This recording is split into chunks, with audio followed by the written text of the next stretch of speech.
সব বিদ্যুৎ কেন্দ্রে সচল করার নির্দেশও দেওয়া হয়েছে। এ বিষয়ে আরো জানতে হাইকোর্ট থেকে যুক্ত হচ্ছেন সহকর্মী জাহিদ হাসান। যেমনটা জানছিলাম কুইক রেন্টাল সার্ভিস সম্পর্কে, আপনি একটু জানাবেন যে রায়ের বিস্তারিত কি তথ্য আপনার কাছে এই মুহূর্তে আছে? কুইক রেন্টাল সংক্রান্ত বিদ্যুতের সরবরাহ বিশেষ বিধান আইন 2010-এর দুটি ধারা, একটি হচ্ছে 6-1, যেটি হচ্ছে যে বিদ্যুৎ মন্ত্রীর একক ক্ষমতা দেওয়া হয়েছিল, তিনি তার ক্ষমতা বলে যে কোনো সিদ্ধান্ত, যে কোনো কাজকর্ম তিনি করতে পারবেন। টেন্ডার থেকে শুরু করে দরপত্র আহ্বান করা থেকে শুরু করে যে কোনো কাজের বিষয়ে একক সিদ্ধান্ত তাকে দেওয়া হয়েছিল, যিনি বিদ্যুৎ মন্ত্রী থাকবেন। এই আইনটিতে এটি একটি বিধান রাখা হয়েছিল ধারা 6-1-এ, এবং একই সঙ্গে ধারা 9-এর একটি বিধান রাখা হয়েছিল যে এই আইনের অধীনে যত ধরনের সিদ্ধান্ত হবে, যত ধরনের কর্মকাণ্ড করা হবে এবং যত ধরনের কাজ বাস্তবায়ন করা হবে বিদ্যুৎ সংক্রান্ত, বিশেষ করে কুইক রেন্টাল পাওয়ার প্ল্যান্ট সংক্রান্ত, এ বিষয় নিয়ে কোনো প্রশ্ন তোলা যাবে না এবং কোনো ধরনের আদালতে এই বিষয় নিয়ে কোনো মামলা করা যাবে না। এরকম দুটি ধারা ছিল এই বিশেষ আইন বিধান 2010-এ।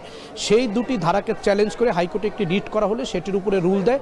সেই রুলের উপর প্রায় 2 মাস শুনানি শেষ করে আজকে বিচারপতি ফারাহ মাহবুব এবং বিচারপতি দেবাশিস রায় চৌধুরীর যে হাইকোর্ট বেঞ্চ, সেই বেঞ্চে রায় দেওয়া হয়েছে এবং রায়ে তারা স্পষ্ট জানিয়ে দিয়েছেন যে এই যে দুটি ধারা, যে দায় মুক্তি দেওয়ার, অর্থাৎ কোনো কাজের বিষয়ে কাউকে জবাবদিহি আওতায় আনা যাবে না এবং কারো বিরুদ্ধে কোনো ব্যবস্থা নেওয়া হবে না, এবং মন্ত্রীর যে একক ক্ষমতা, এই যে ধারাগুলো, এই ধারাগুলোকে অবৈধ বলা হয়েছে, অসাংবিধানিক বলা হয়েছে এবং বলা হয়েছে এগুলো গণবিরোধী সিদ্ধান্ত। অর্থাৎ জনগণের যে ক্ষমতা রয়েছে, রাষ্ট্রের যে জনগণের যে জবাব চাওয়ার অধিকার রয়েছে, সেই জায়গায় এই আইনটি খর্ব করা হয়েছে।